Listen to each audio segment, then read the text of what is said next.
Bien, pues vamos a continuar con nuestras lecturas sobre este libro, Guía de Perplejos o Descarriados. Libro segundo sobre la existencia de Dios.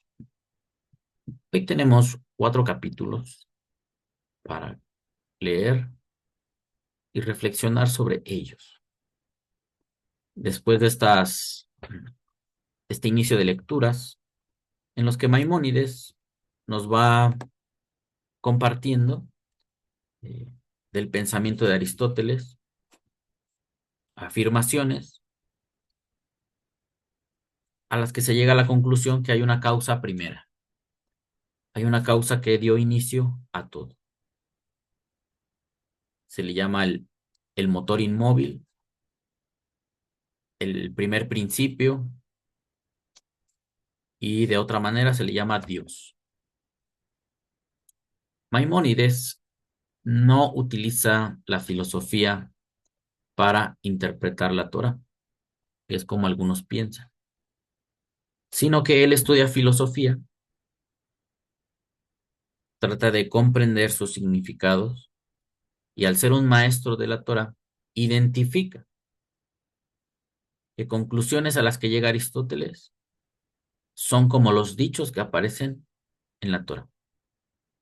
No necesita interpretarla con la filosofía, sino simplemente está viendo que en algunos razonamientos llegan a la misma conclusión.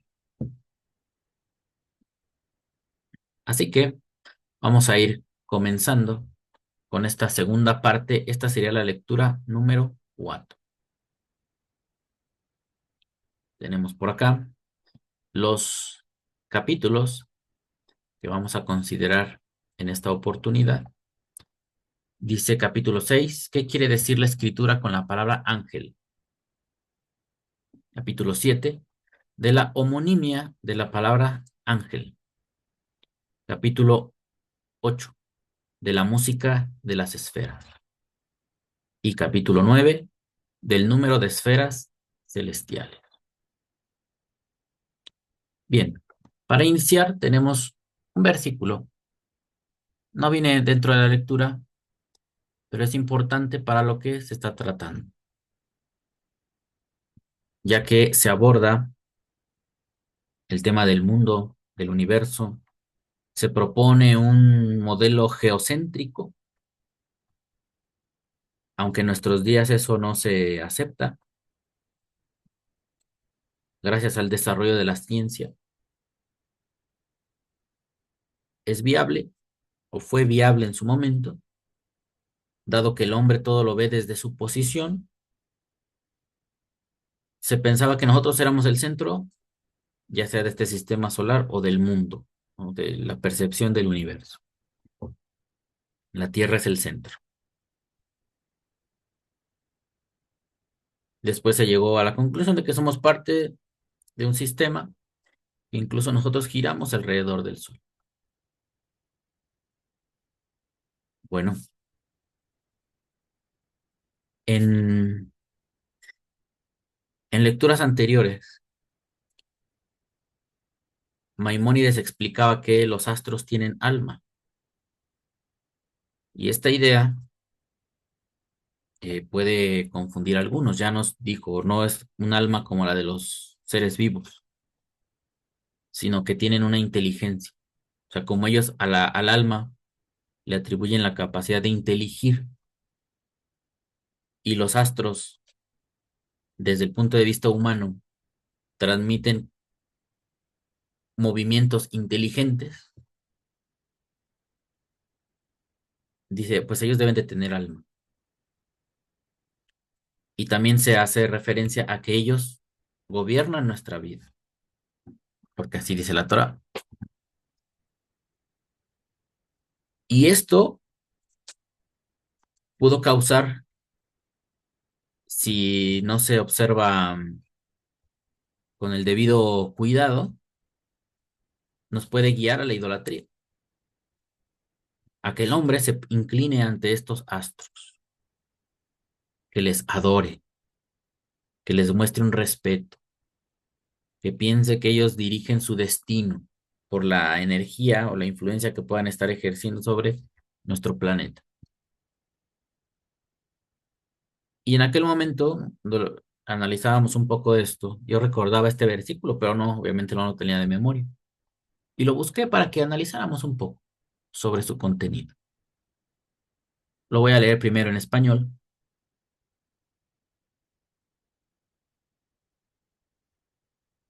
que dice lo siguiente: de lo contrario, cuando levanten los ojos y vean todo el ejército del cielo, es decir, el sol, la luna y las estrellas, pueden sentirse tentados a postrarse ante ellos y adorarlos. Esos astros los ha designado el Señor y Dios de ustedes como dioses de todas las naciones que están debajo del cielo. Pero a ustedes el Señor los tomó y los sacó de Egipto, de ese horno donde se funde el hierro, para que fueran el pueblo de su propiedad, como lo son ahora. Deuteronomio 4, 19, 20.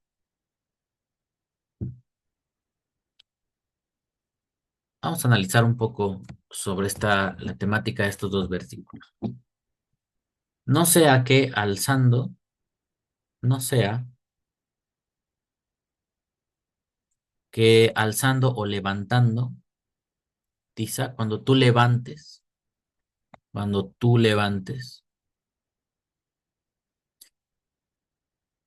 levantes, o cuando levantes tus ojos,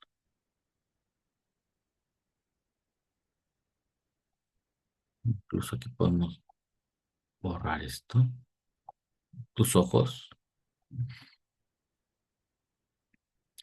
al cielo, al cielo, berraíta et hashemesh, y vieres el cielo,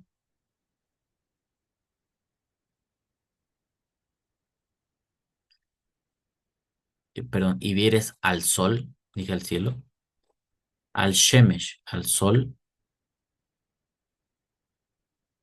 y a la yareaj, be'er yareaj, y a la luna.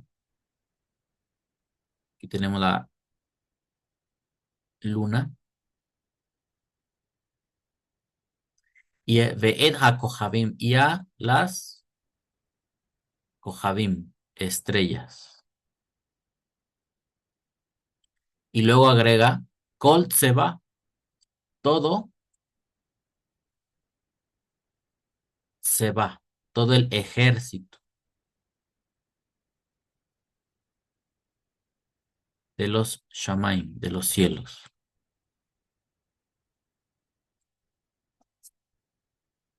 Hasta donde vamos leyendo, nos transmite la cosmovisión de Moshe, cómo él entendía que estaba constituido el mundo, el universo. Habla del sol, la luna, los dos astros principales. Luego dice que hay estrellas, lo cual entendemos que son astros como el sol, que brillan, que emiten luz. Pero también hay otra clase de astros que nada más le llama ejército de los cielos. A Hashem se le llama Hashem Sebaot, Hashem de los ejércitos. Y en este versículo podríamos identificar que los ejércitos estarían describiendo a los planetas, la luna, las estrellas y los planetas. Solamente que ellos no tienen una palabra para decir planeta, sino solamente ejército de los cielos. Identificaban que había cuerpos arriba y los percibían como que son parte del ejército de Dios. O sea, son astros que están a la orden de Dios. Y luego encontramos una palabra, benidachta, y te extravíes,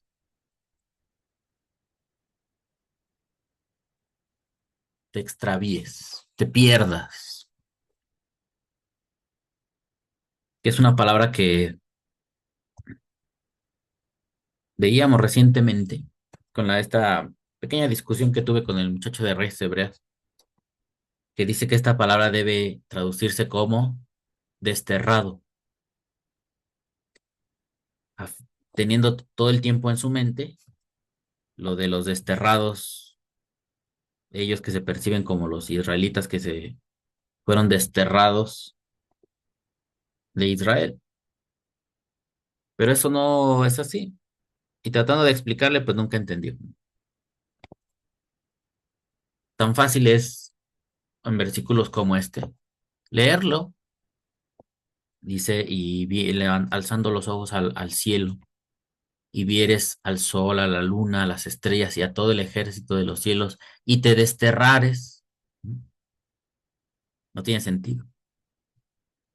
Bueno, esta palabra, nidacta, pues está en segunda persona del singular, en tú, venidacta, y te extravíes, la utilizaba Jesús, ¿no? En este Mateo Shentov fue trasladada del griego al hebreo y se escogió esta palabra cuando habla de las ovejas extraviadas de Israel. No dice las ovejas desterradas o expatriadas, que es lo que no entiende a veces la gente. Son ovejas perdidas en el sentido de que no entienden, ¿no?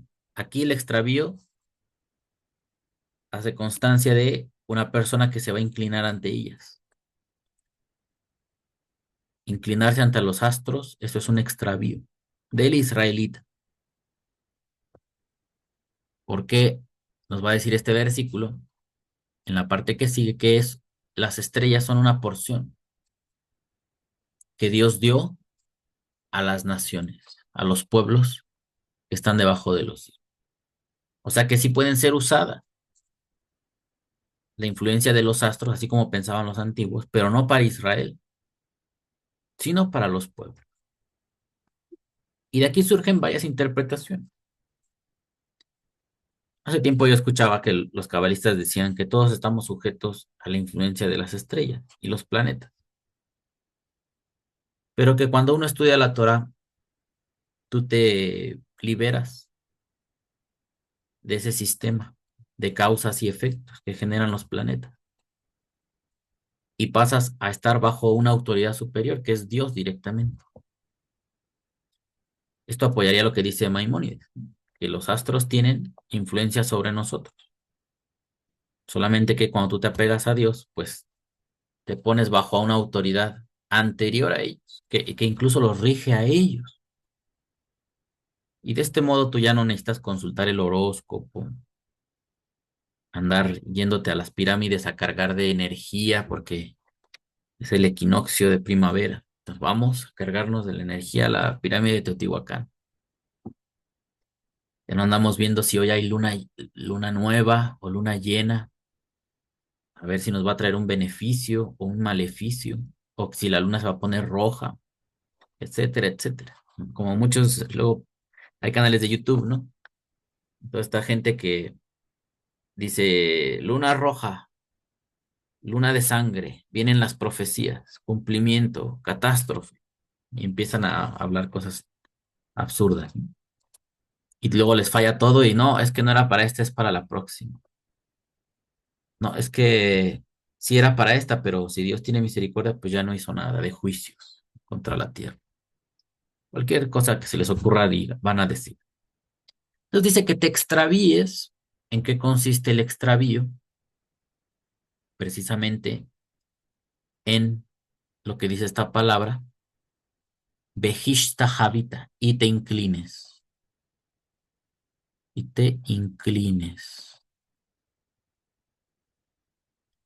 lahem, ante ellas, ¿no? O ellos, esto que es los astros, ante ellos.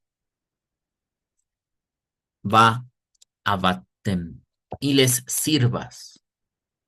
La palabra que sigue, y les sirvas. Es decir, les rindas culto, les lleves ofrendas, les pidas cosas, les cantes canciones, les escribas poemas y cosas así, ¿no? Asher halak Hashem, porque porción es una porción, una parte, un halak, porque porción, ¿no?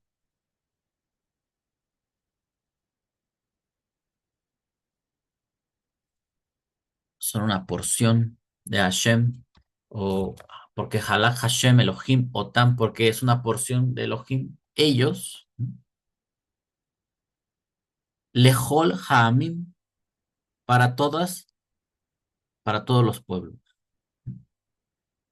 Tenemos todos, y acá tenemos los pueblos. Tahat Kol Hashamain, debajo de todo los cielos. Y después en el versículo 20 nos dice, Be'edhem, y a ustedes, la kaj, a ustedes tomó Hashem, Vayotzi Edhem, y lo sacó a ustedes, Mikur a Barcel, del horno, del horno, horno de Barcel. La palabra Barcel significa hierro, del horno de hierro. Mi Mitzrayim, lo sacó de Egipto. Ligiot lo la am para hacer para él por pueblo. Najalá, un pueblo de su heredad. Cayón Jase, como en este día. Entonces vemos que el que estudia la Torah, Israel y los que se unieron con ellos, no están bajo la influencia de los astros, ni los sirven, ni los adoran. Ellos son pertenencia de Hashem. Pero lo que es curioso dentro de esta redacción es que dice, ¿no? O se entendió así, está transmitiendo Moshe, que estos astros fueron dados a los pueblos. Asher Alak, Hashem, Otam, los dio a ellos, Lejol Hamim, para todos los pueblos.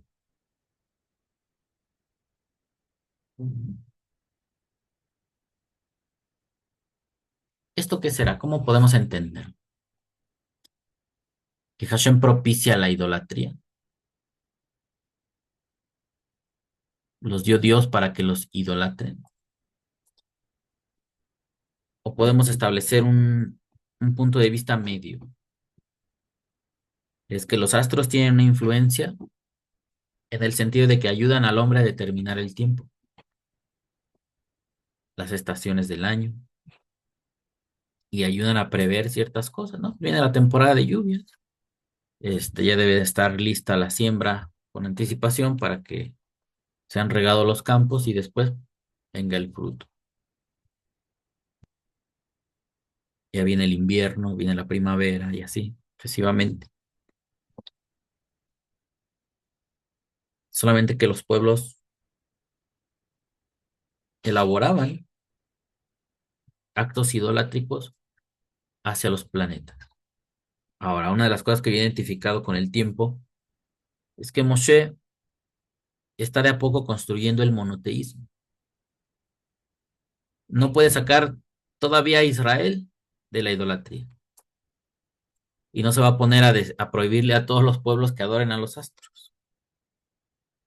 Primero está tratando de conseguir algo con Israel. Y luego las demás naciones aprenderán de ellos. Mientras tanto, pues ya es todo un sistema. Los pueblos de antes adoraban a los dioses. Y muchas representaciones de estos dioses pues venían de los planetas. Sus concepciones de dioses venían de las estrellas y los planetas. Pues ya está. Ahora que tenemos este trasfondo, algo de lo que viene en la Torah, vamos a continuar con nuestra lectura para ir entendiendo mejor. Capítulo 6. ¿Qué quiere decir la escritura con la palabra ángel? En cuanto a la existencia de los ángeles, no es menester citar aquí pruebas de que las escrituras aluden reiteradamente a ellos.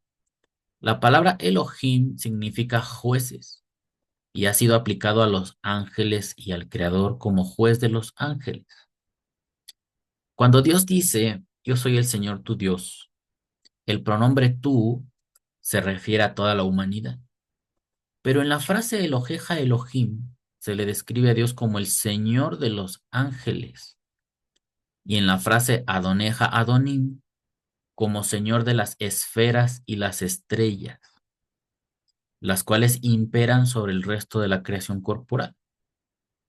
Ya hemos dicho que los ángeles carecen de cuerpo. Coincide esto con la opinión de Aristóteles, sin otra discrepancia que la de los nombres, pues donde él dice inteligencias, nosotros decimos ángeles. Ya ven, con esta breve porción de párrafo, el capítulo es más largo, ahorita lo voy a continuar leyendo. Entendemos el propósito de Maimón. Hacer estas distinciones primero, ¿no?, sobre el uso del hebreo, cuál es la forma correcta, según él, que no era un muchacho aprendiz de hebreo, sino era un maestro que sabía mucho, que era un conocedor pues muy avanzado de su tradición. Y nos dice que la palabra Elohim significa jueces, no solamente significa dioses, también significa ángeles o jueces terrenales. Y que hay expresiones como la que nos dice acá, yo soy el Señor tu Dios. Dice, pero la frase Eloheja Elohim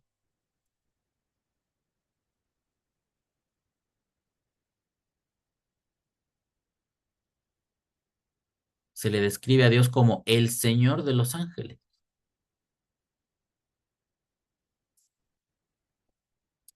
Por ahí hay un texto que me pidió Valentín que analizáramos sobre unos salmos, el 14 y el 53. Eso lo había comentado el día sábado, sobre la opinión de los ateos que dicen que no, que en el tiempo de los salmos no había ateísmo, sino que había politeísmo. Y que el salmo no está hablando de Dios, está hablando de, dice el necio en su corazón, no hay Dios. Y ahí dicen Ein Elohim.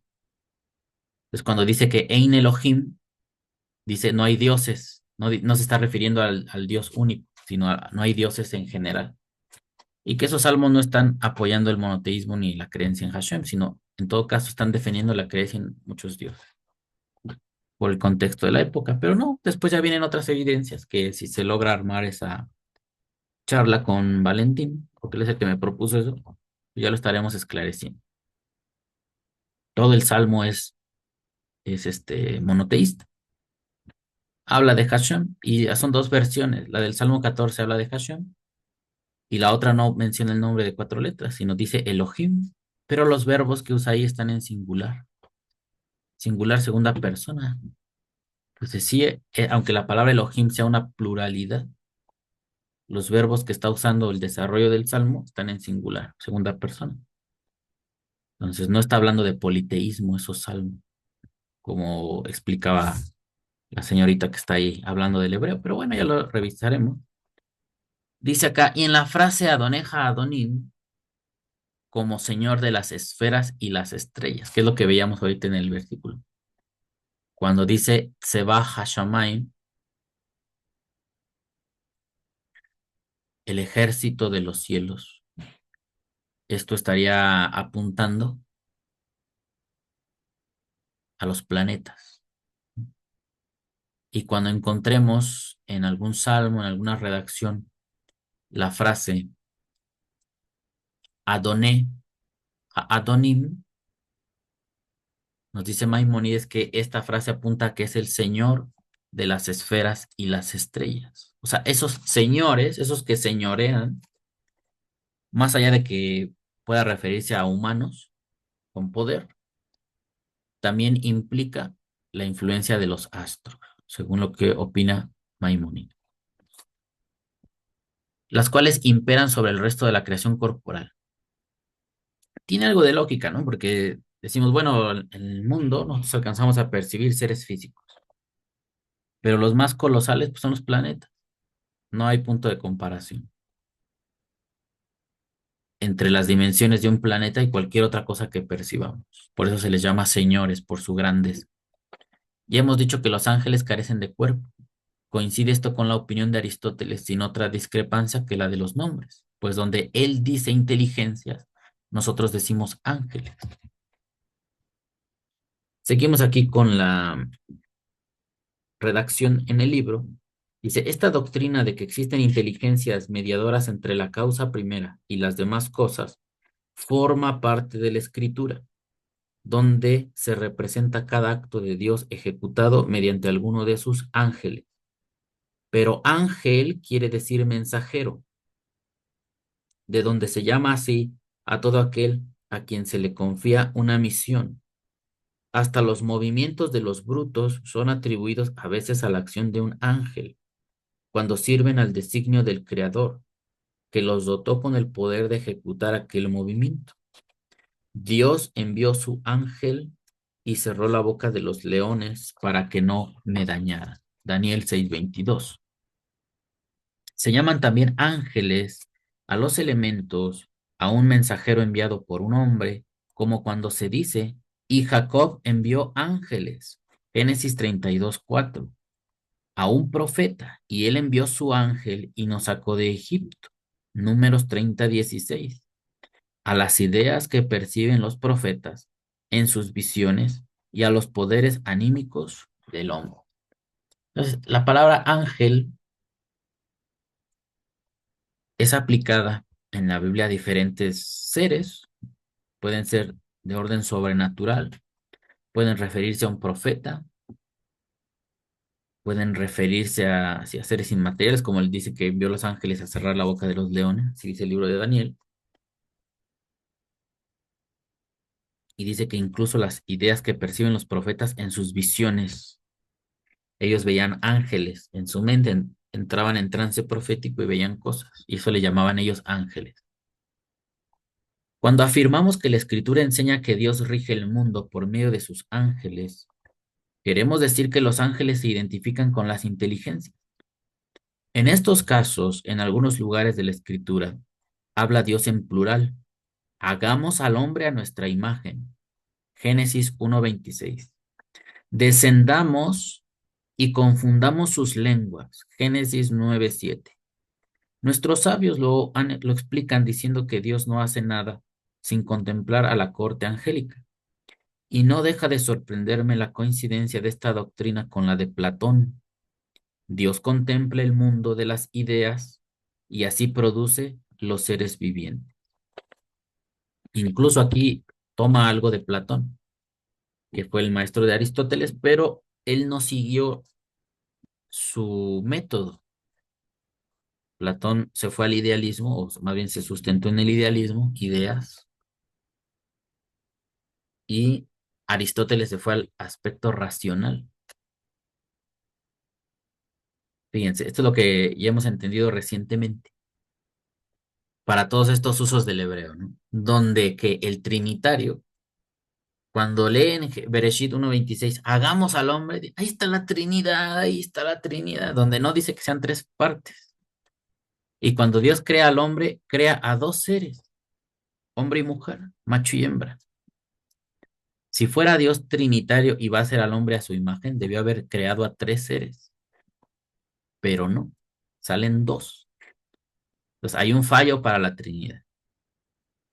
Pero lo que enseña el judaísmo es que cuando Dios dice hagamos, Él está hablando con los ángeles, que en realidad ellos son las fuerzas que van a crear al ser humano. Es Dios su inteligencia, pero los ángeles son las fuerzas de la naturaleza que van a crear al hombre. Eso es lo que se deduciría de estas lecturas. A la mayoría de los creyentes les va a causar un poco de conflicto esto, porque ellos están acostumbrados a visualizar que Dios andaba ahí y literalmente con sus manos agarró el barro, formó al hombre y le sopló aliento de vida y platicó con él y todo eso. Entonces, como es muy fuerte, las imágenes, el texto en esos episodios les impide visualizar lo otro, que son modos del relato para transmitir el conocimiento, pero no tuvo que ser así estrictamente. Cuando veíamos recientemente la visión de Isaías, dice que Dios está acompañado de seres que les llama querubín. y estos seres arden delante de Dios.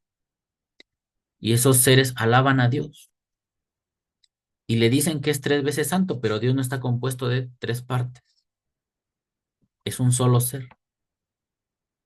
Y ellos llevan mensajes al profeta. Entonces Hashem está acompañado de seres inteligentes, que son los que activan o tienen contacto con la materia, mientras que Hashem está gobernando sentado en el trono. Se parece a la idea de Aristóteles, que Dios es la causa primera, que no se mueve, no necesita moverse, es el motor inmóvil, pero que hay inteligencias que son las que echan a andar la creación, no Dios directamente, sino otras fuerzas o inteligencias. Y ahí es donde dice Maimónides, coincidimos. Los hebreos también llegamos a la misma conclusión desde la revelación profética, no desde la filosofía. También pensamos así acerca de Dios. Sin embargo, estos pasajes no significan que Dios hable, piense o medite, o que Dios consulte y se valga de la opinión de otros seres, como se inclinan a creer las personas ignorantes. ¿Cómo habían de auxiliar al Señor aquellos a quienes Él ha creado?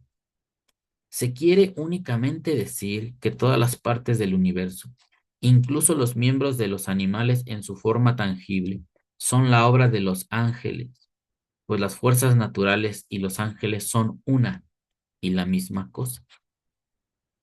Bueno, si quisiéramos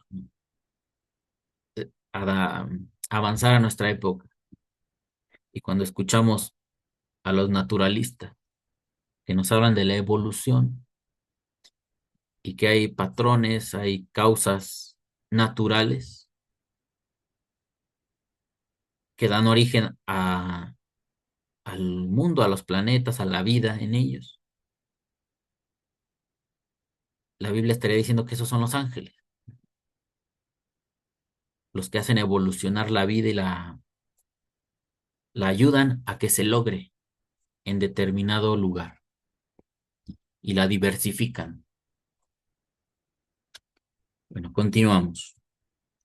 Cuán dañina y malévola es la ceguera de la ignorancia. Decís a una persona que se cuenta entre los sabios de Israel que el Todopoderoso envía su ángel para que penetre en el vientre de la mujer y forme un ser, y aquel se complace y satisface del relato. Lo creerá a pies juntillas y aún le parecerá una muestra del poder, majestad y sabiduría de Dios. Aún estando convencido de que el ángel está hecho de fuego ardiente y de que es tan grande como la tercera parte del universo, no hará objeciones al milagro divino. Pero decidle que Dios dio a la semilla el poder informativo de engendrar o que engendra y moldea los miembros, y que este poder se llama ángel, o que todas las formas se producen por el influjo de entendimiento activo, que es otro nombre del ángel, del príncipe del mundo, perdón, sí, del príncipe del mundo, al que frecuentemente aluden los sabios, y os mandará con cajas destempladas, porque no acierta a comprender la verdadera grandeza y poder de las fuerzas creadoras que actúan en el cuerpo sin que las perciban nuestros sentidos. Nuestros sabios han declarado ya, para quien quiera entenderlo, que todas las fuerzas que moran en un cuerpo son ángeles, cuanto más los poderes activos del universo. Entonces, aquí resalta, ¿no? Como relatos bíblicos o historias, dice, un sabio de Israel que le digan que un ángel vino cuando el hombre y la mujer se casan, tienen hijos. ¿Cómo es que es puesta la vida en el vientre de la mujer? Antes decían, es que viene un ángel y pone ahí la semilla o implanta la vida en esa procreación. Y la gente de antes decía, sí, claro, yo lo acepto, totalmente de acuerdo. Los ángeles vienen e infunden la vida al vientre de la mujer para que nazca el bebé. Dice, pero no les digas que En las semillas también hay un poder de un ángel que al ponerla tú en la tierra y le pones agua, es una fuerza que les da vida. Le imprime la vida también a la semilla en la tierra. No, eso no puede ser posible. Ahí ponían sus objeciones. Y dice Maimónides, todo lo que experimentamos es por la fuerza de los ángeles creativos que reciben la orden de Dios de crear las cosas. Ellos son los que tienen el poder, pero Hashem se los dio. Así es como estaría eh, proponiendo Maimónides este conocimiento. En el Midrash Kohelet sobre Eclesiastés 17 se halla el siguiente pasaje. Cuando el hombre duerme, su alma habla al ángel, el ángel al querubín. El lector entendido verá en esto una clara prueba de que también se llama ángel a la facultad imaginativa y querubín a la inteligencia del hombre. Cuán hermoso para quien lo comprende, cuán absurdo para el que lo ignora. Ya hemos dicho que las formas en que los ángeles se manifiestan pertenecen a la visión profética. Algunos profetas los ven con forma de hombre, otros con apariencia terrible y espantosa. El Bereshit Rabbah, capítulo 1, dice: antes de que hayan ejecutado su tarea, los ángeles se llaman hombres. Cuando la han llevado a cabo son ángeles. Advierte cuán paladinamente enseñan nuestros sabios que la palabra ángel no significa sino cierta acción y que la aparición del mismo forma parte de la visión profética, dependiendo de la capacidad de la persona que la percibe. Y en este tramo, con este fragmento del párrafo, dice que advierte cuán paladinamente enseñan nuestros sabios que la palabra ángel no significa sino cierta acción. Totalmente. Nosotros lo hemos visto en uno de los mandamientos, creo que es el de Shabbat, ¿no? Cuando dice, Lota se melajá, no harás melajá, no harás trabajo. Esa es la raíz o la palabra, ese verbo. De ahí proviene la palabra ángel. Malach, melajá. Malach, melajá. Ahí está la relación. Donde melajá es un trabajo, entonces el malach es un trabajador. Es un ser que está ejerciendo un trabajo. Y nosotros en el día de Shabbat no tenemos que ser como los ángeles, ¿no? Andar trabajando. Tenemos que reposar. Después seguimos y dice, no hay en la opinión de Aristóteles sobre el particular nada que contradiga la enseñanza de la escritura. Toda la diferencia estriba en que él cree que estos son seres eternos, que coexisten con la causa primera, como efecto necesario de ella, y nosotros sostenemos que tienen principio, que Dios ha creado las inteligencias y otorgado a las esferas la facultad que poseen de aspirar a convertirse en imagen y semejanza de las inteligencias, que al crear unas y otras, las dotó con sus poderes dirigentes. En esto discrepamos de Aristóteles. Ya ven, no todo lo que diga Aristóteles lo va a aceptar Maimónides. No está usando a Aristóteles para interpretar la Torá, solamente está hallando puntos donde coincidan la filosofía con la Torá. Eso es lo que está haciendo Maimónides. Para que usted no se confunda, para que usted no le vengan a decir, es que ese Maimónides agarró la filosofía y la introdujo para interpretar la Biblia, y entonces ya se pervirtió, el contaminó, porque hay gente que llega a decir esas cosas. Dice, en esto discrepamos de Aristóteles, que quede claro. Para ilustrar un poco este primer capítulo, escogí para ustedes este versículo, muy conocido, del libro de Job, capítulo 1, verso del 6 al 9.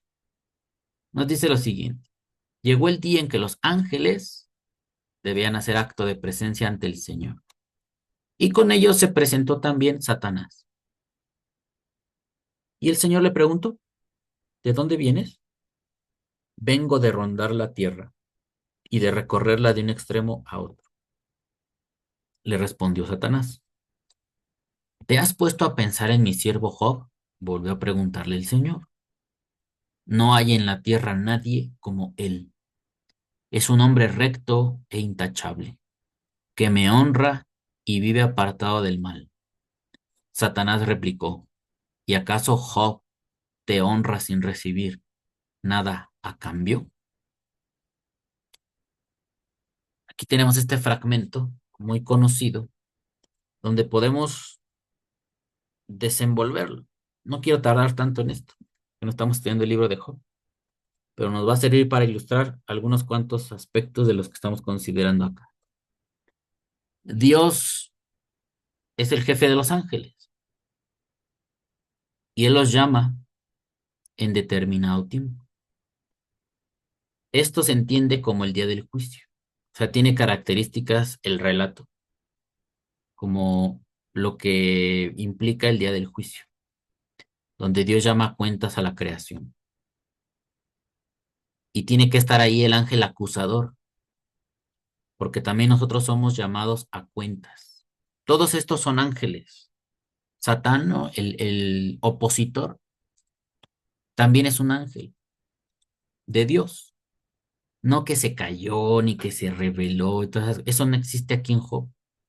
Job o el que escribió esto no sabía que Satanás se había revelado, porque aquí está subordinado a Dios.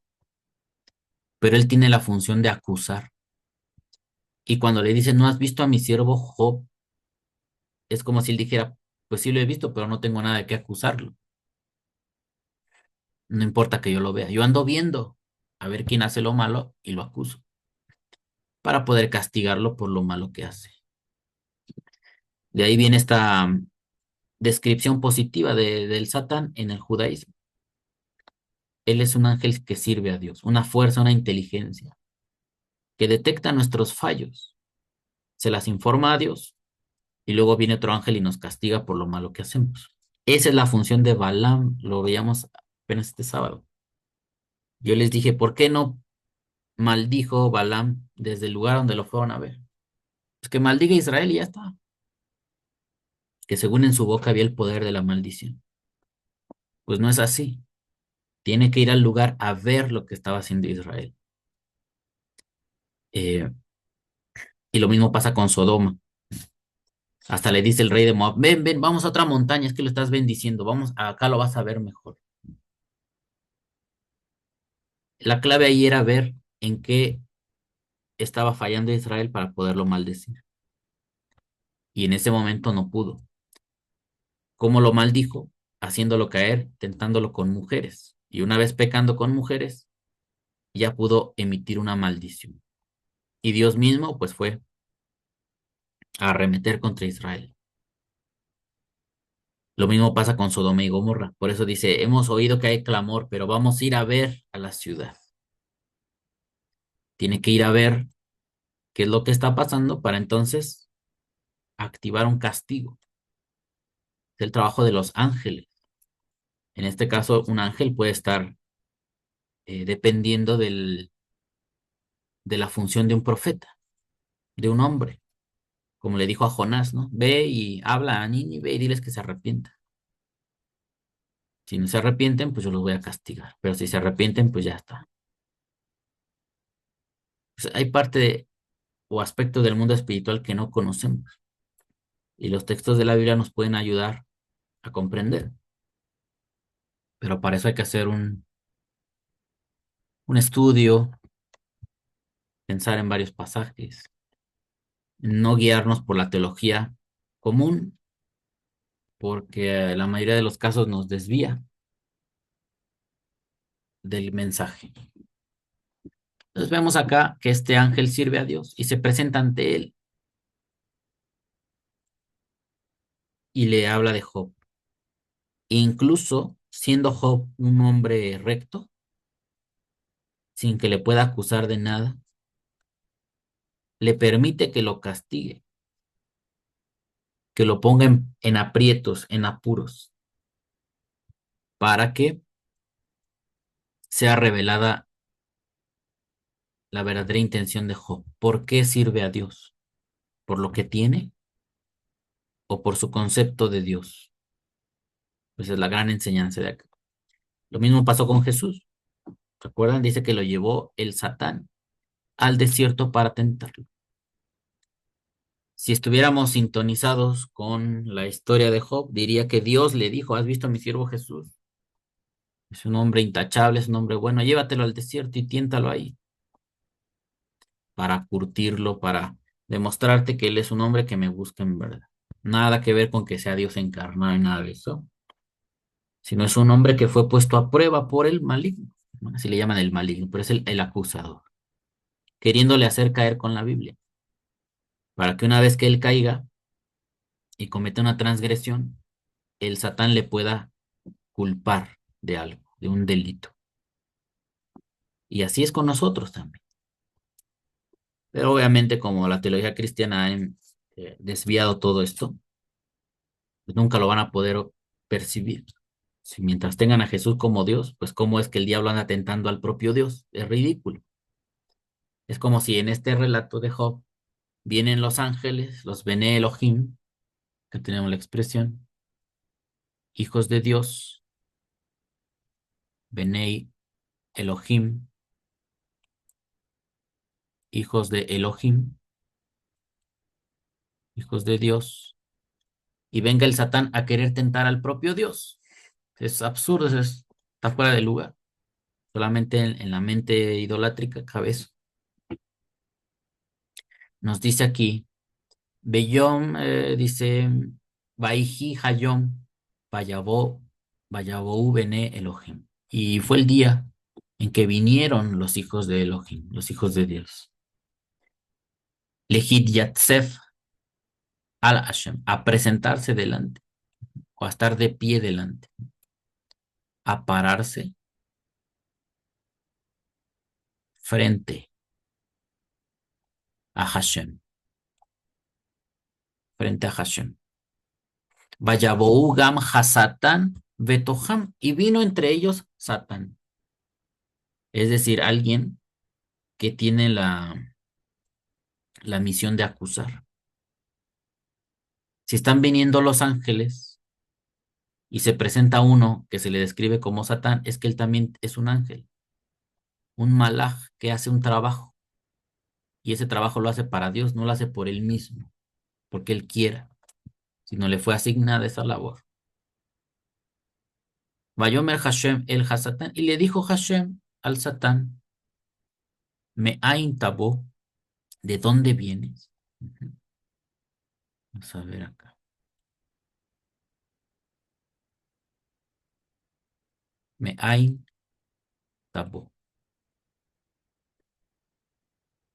¿de dónde vienes? Vayan a Satán, y le respondió el Satán, aquí está otra vez el Satán, le respondió el Satán a Hashem, piense, no lo está violentando, no lo está desafiando, le pregunta a Dios y el diablo, el Satán le responde, porque le tiene que responder, no se puede revelar, le tiene que obedecer. Y le respondió a Hashem, Vayomer, Mishutba Aretz, vengo de rondar la tierra, Umit Halachba, y de andar por ella, dice que la rodea y camina. eh, Umejid Jalej, Umejid Jalej va esta, y de caminar por ella. Umejid Jalej va. Vayomer Hashem el Hasatán, y le dijo Hashem al Satán, Hasam talibó al Abdi Yob, has puesto tu corazón sobre mi siervo Yob. Aquí tenemos el nombre de Job. Y Job, así, y Job. Y bueno, al español se pone como Job, ¿vale? Que por cierto aquí se me fue, le puse con minúscula acá abajo en la traducción. Ki ein kamoja, que no hay nadie como él, Baaretz en la tierra, Ishtam es un hombre continuo, es un hombre. Esto luego lo traducen como perfecto, ¿no? Perfecto. Pero habla de la continuidad. sea, no es un hombre que hoy amaneció de buenas y está bien. Y hoy se le zafó un tornillo y anda haciendo cosas malas. No, es una persona que continuamente hace el bien. No cuando se acuerda, no cuando está de buenas o cuando es su cumpleaños, sino todo el tiempo hace lo bueno. Dice Vayashar y es recto. Dice aquí Yere Elohim, temeroso de Elohim, temeroso de Dios. Besar merra y apartado del mal. Vayan a Satán y le respondió el Satán a Hashem.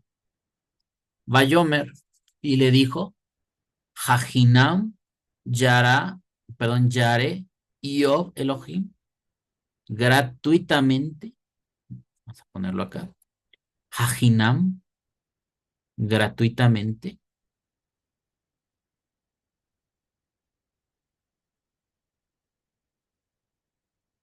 y es como abriendo una pregunta. Hajinam Yara, Yare, perdón, teme,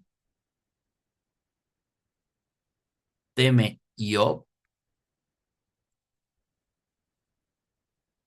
teme Iob a Elohim.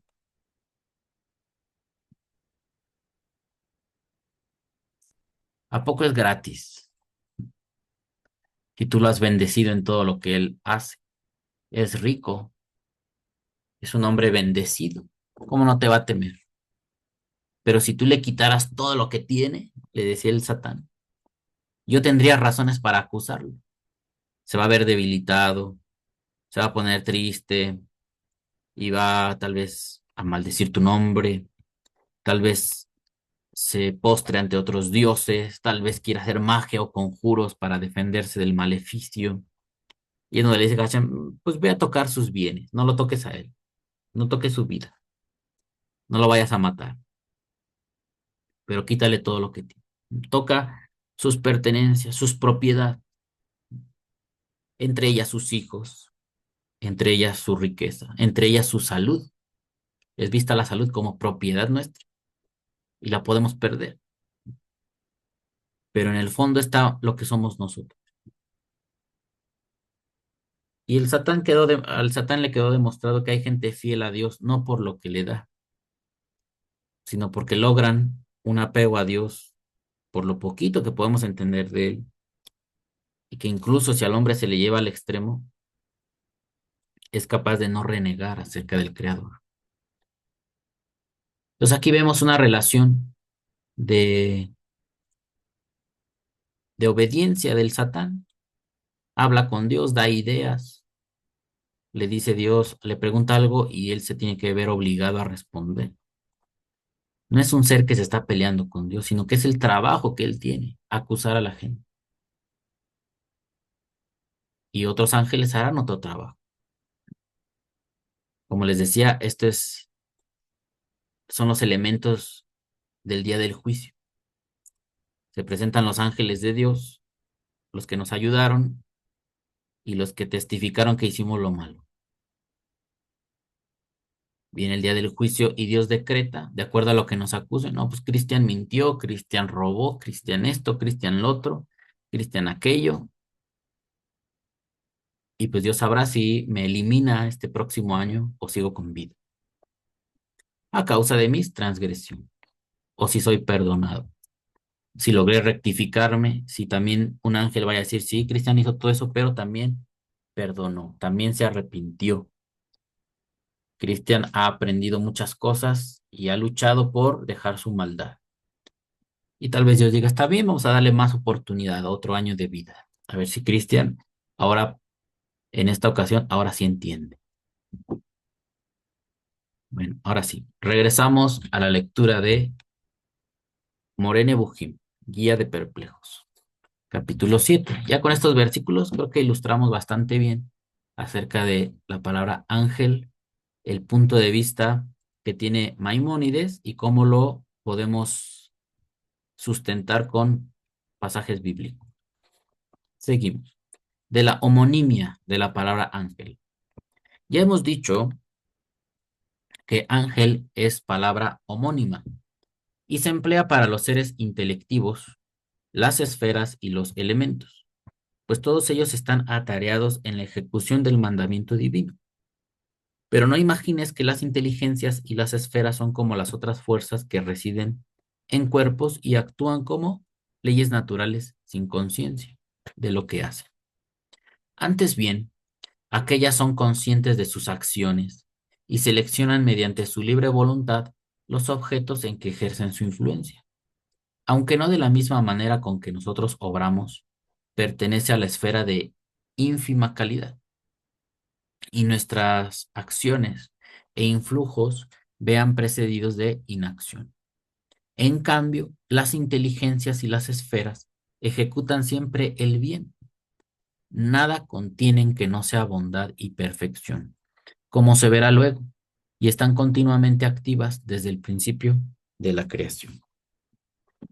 Este es todo el tema de la homonimia, eh, donde nos dice que habrá, la palabra ángel se utilizará en varios sentidos y ocupa aquí o le sirve este tema número 8 para decirnos que estas inteligencias reconocidas como ángeles hacen siempre lo bueno.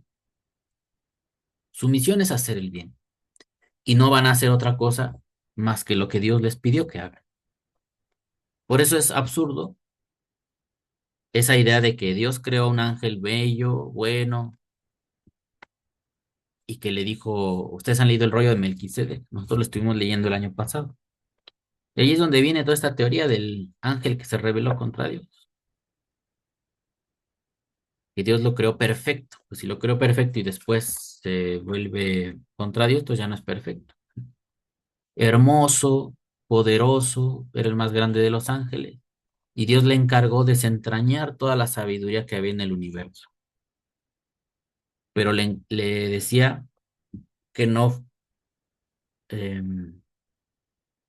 había una parte en la creación donde se manifestaba la oscuridad, lo contrario a Dios. Tenía que existir lo que es Dios y lo contrario a Dios. Pero él le pidió que desentrañara lo bueno. Y al ir recorriendo el universo y eso bueno que él iba a aprender, se lo iba a enseñar a otros ángeles. Pero llegó el momento en que llegó a esa parte del universo donde encontró la maldad y también la quiso conocer. Y una vez que se introdujo en la oscuridad, en el mal, ya su posición fue desafiar a Dios, porque aprendió lo malo ese ángel. Y luego esa misma acción, ya diríamos ahí que, según esta historia, ahora Dios crea al hombre para delegarle esa facultad, obviamente, crea una persona con voluntad, con la capacidad de elegir entre el bien y el mal, pero que esa persona haga el bien.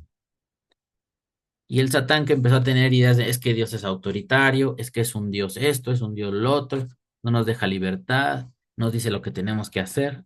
Hagan de cuenta que es un ateo, el Satanás ese. Que todo lo que diga la Biblia es una afrenta a la voluntad del hombre. Ese Dios es autoritario, anda matando a los que él dice, porque el cielo es azul, debería ser verde, porque el agua del mar también luce azul, debería ser morada, y todo lo que es de la creación está mal. Dios es un Dios que se equivoca, es un Dios con errores, es un perdedor y trata de tonterías que hablan, ¿no? Bueno, esa es la conducta de ese Satán. Y crea al hombre y ve a Dios que está feliz con el hombre y dice, voy a echarle a perder su felicidad, voy a ir a confundir al hombre para que ese plan de Dios se arruine, porque veía como que el hombre iba a competir, era como el sustituto, ya que yo me perdí, Dios crea otra criatura que va a hacer lo que él me encargó a mí primero, pues no se lo voy a permitir, voy a ir a contaminar al hombre también. Entonces, eso es una historia, pues como de novela, de historia, está bien, al hombre le satisface ese tipo de cosas, pero no concuerda con que Dios haya creado a un ángel, le haya dado una misión y que él decida algo diferente a lo que Dios le dijo. Los ángeles son vistos como seres que siguen la voluntad para la que fueron creados y no se desvían de ello. Entonces, decir que hay un ángel que se rebeló contra Dios, ya no obedecería esto que se establece o se deduce que los ángeles deben ser energías o fuerzas, inteligencias que fueron creadas para algo y eso hacen, no hacen otra cosa, no hacen otra cosa más que la que para la que fueron creados, ¿sale? Entonces hay mucho que pensar, cada quien vaya construyendo su teología. Ahora sí, pasamos a otro tema, el número 8, que también es un tema cortito. Nos dice lo siguiente de la música de las esferas. Esa antigua creencia, común a los filósofos y a otras gentes, la de que el movimiento de las esferas produce potentes y pavorosos sonidos. Los pitagóricos creían que esos sonidos eran agradables y como notas y melodías musicales, aunque más sonoros. Ellos explicaron la razón de que no percibamos tan tremendos sonidos. La creencia de los pitagóricos fue aceptada por nuestro pueblo, pues los sabios de Israel, en cuestiones astronómicas, abandonaron sus teorías a favor de las ajenas. No hay ningún mal en ello, porque en materias de carácter especulativo, cada cual se atiene a los resultados de su propio estudio y acepta lo que le parece que ha sido establecido de manera probada. Bueno, aquí eh, nada más nos ofrece este tema, esta idea de que pensaban los filósofos que los planetas al moverse generan, bueno, generan ondas de audio, de sonido, pero por alguna razón nosotros no las podemos escuchar.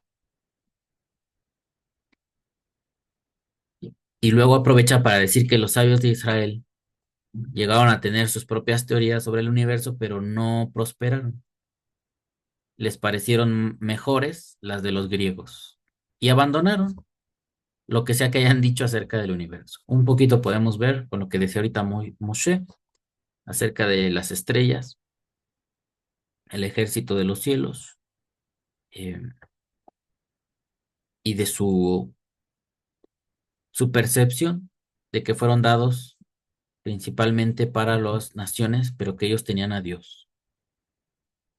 Ellos tenían que basarse en Dios, su servicio divino, y no a las estrellas ni a los planetas. Está muy resumido esto. Lo quiso meter ahí como un breve comentario, un apoyo, ¿no? A lo que es su desarrollo. Y ahora sí pasamos al capítulo 9 y este ya sería el último. Nos dice lo siguiente. No se conocía bien en tiempos de Aristóteles el número de las esferas. Los que hoy en día cuentan 9 esferas consideran que algunos contienen diversos círculos de rotación, cosa que no ignora todo el que posee conocimientos astronómicos. Otros cuentan como si fueran una sola todas las esferas en donde están los círculos en que las estrellas se mueven, y como otra distinta la que comprende al universo entero. De ahí que sostengan que en realidad solo hay 2 esferas, conforme al pasaje de la Escritura que dice, he aquí que el cielo y el cielo de los cielos son del Señor. Deuteronomio 10:14. Y aquí lo tenemos, esta frase. Al Señor tu Dios le pertenecen los cielos y lo más alto de los cielos, la tierra y todo lo que hay en ella. Gen la Hashem Eloheja, Hashamayim, Ushmei, Hashamayim, Haaretz, Bejol Asher va, y todo lo que hay en ella, la tierra y lo que hay en ella. Entonces aquí como si identificara cielos, cielos, o el cielo, aquí Maimónides lo traduce la primera como cielo en singular y la segunda también, ¿no? Como que es que nosotros en el hebreo cuando vemos Yud Mem, esto es un plural y hay una forma, creo que es la que está aquí. Estoy viendo que me faltó dedicarle más tiempo a averiguar esta, que sería la forma singular de cielo. Esta de acá. Y el cielo de los cielos.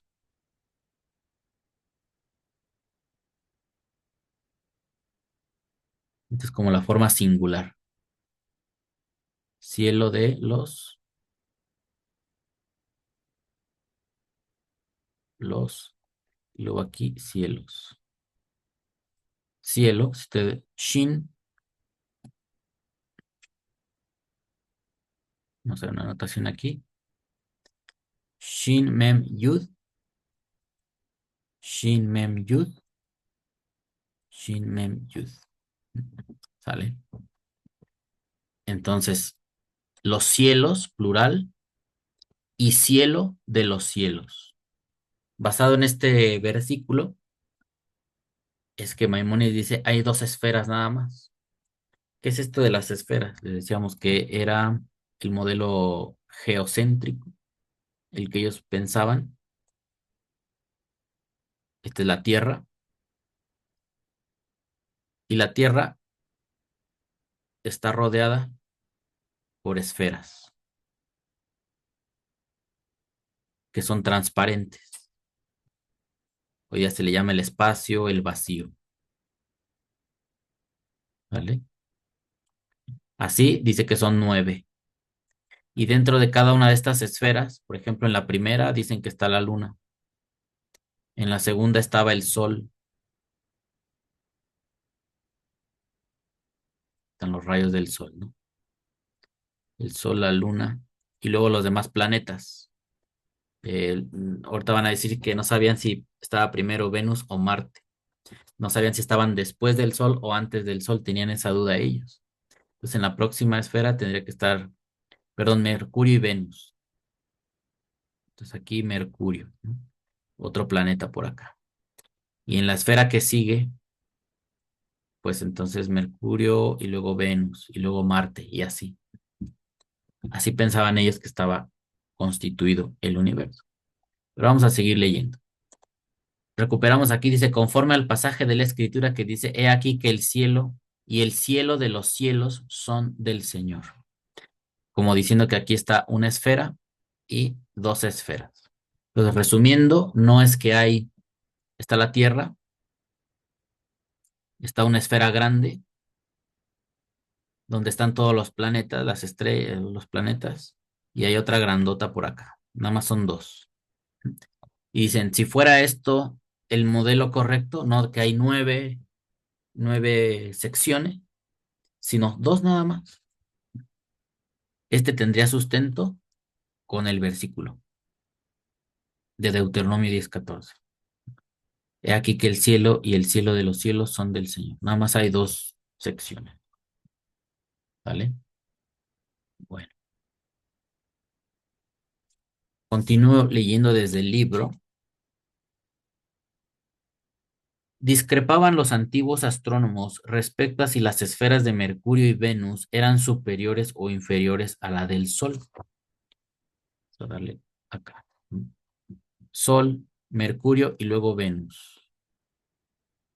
No sabían si eran superiores o inferiores, si estaban primero o después, porque no se había podido hallar prueba alguna de la posición de aquellas. Más tarde, Ptolomeo sostuvo que eran inferiores a la del Sol. Recientemente algunos sabios andaluces sostienen lo contrario. Ya saben, como no tenían los medios adecuados para desarrollar la astronomía, pues se basaban en observaciones y algunos cálculos matemáticos, pero no eran adecuados. Empezando porque ponían a la Tierra en el centro.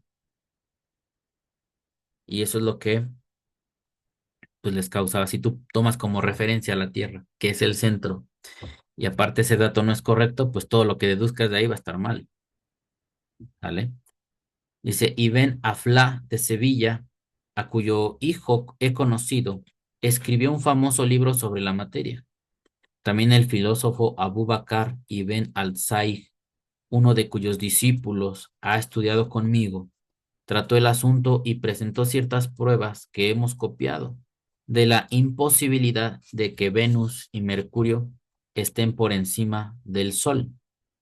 En suma, de cualquier modo, los antiguos solían poner a Venus y Mercurio más altos que el Sol y contaban con ellos cinco esferas: la de la Luna, que es sin duda la más próxima a nosotros; la del Sol, que desde luego está más alta que la de la Luna; luego la de los cinco planetas, la esfera de las estrellas fijas y la suprema esfera que no contiene estrella alguna. Por consiguiente, hay cuatro esferas que contienen figuras estelares a las que los antiguos dieron ciertos nombres en sus famosas obras, y son las esferas de las estrellas fijas, de los cinco planetas, del Sol y de la Luna. Por encima de todas hay una esfera vacía y sin estrellas. El número tiene para mí grandísima importancia, por lo que seguidamente voy a decir. Y aquí termina este capítulo, número 9, y va a pasar al 10, el cual no vamos a considerar en esta oportunidad. Pero, ¿qué es lo que va a decir Maimónides? Dice, de acuerdo a lo que voy a decir. El capítulo 10 lleva por título de las cuatro maneras de manifestarse el influjo de las esferas celestes en la Tierra. ¿Cómo es que nos afectan los planetas según Maimónides y todo este conocimiento? También hay algunos versículos bíblicos, por aquí nos va a dar Zacarías 6:5. Nos dice, son los cuatro espíritus de los cielos que salen de donde están delante del Señor de toda la tierra. Tratando de ver una justificación en la Biblia y en los razonamientos de los filósofos para entender cómo es que los astros nos influyen. Y así hubo civilizaciones que decían, no, los astros nos influyen, pues nos dan la suerte, nos favorecen en el dinero, nos favorecen en el amor, nos favorecen en la guerra, y tuvieron más esa influencia, o se inclinaron más por esas, esas, ¿cómo decirlo?, conclusiones, más de tipo personal, moral, social, y así nos influyen los astros. Hoy día, nadie pensamos eso, o no sé si ustedes lo hacen. Me ha tocado luego ver cabalistas que hacen sus oraciones y luego hablan de las constelaciones. Dicen ellos que están haciendo un ticún. Ejemplo. Yo, por ejemplo, nací en junio. Por cierto, pronto va a ser mi cumpleaños, ¿sí? El 16 de junio. Entonces, mi constelación es Géminis. Y yo estoy bajo la influencia de Géminis. Entonces, la astrología te dice cómo te influyen esos astros. Una cosa de la que yo he oído es que si se te identifica con Géminis, es que son los gemelos. Y los gemelos implica que tú tienes una tendencia muy marcada al bien, o eres muy bueno o eres muy malo. O sea, tienes los dos opuestos.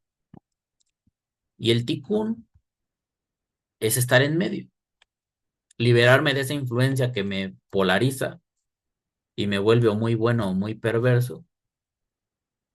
Si yo logro estudiar la Torah, voy a salir de la influencia astrológica de mi constelación y ya voy a ser una persona equilibrada.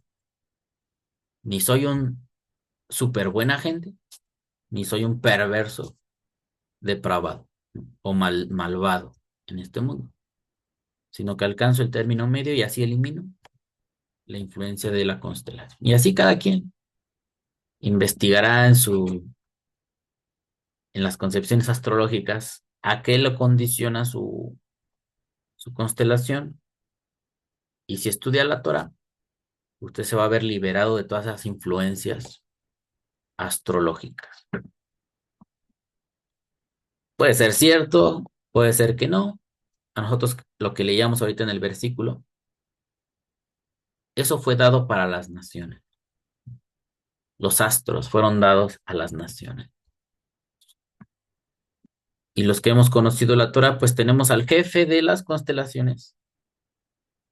Lo estamos conociendo o estamos enfocando nuestro deseo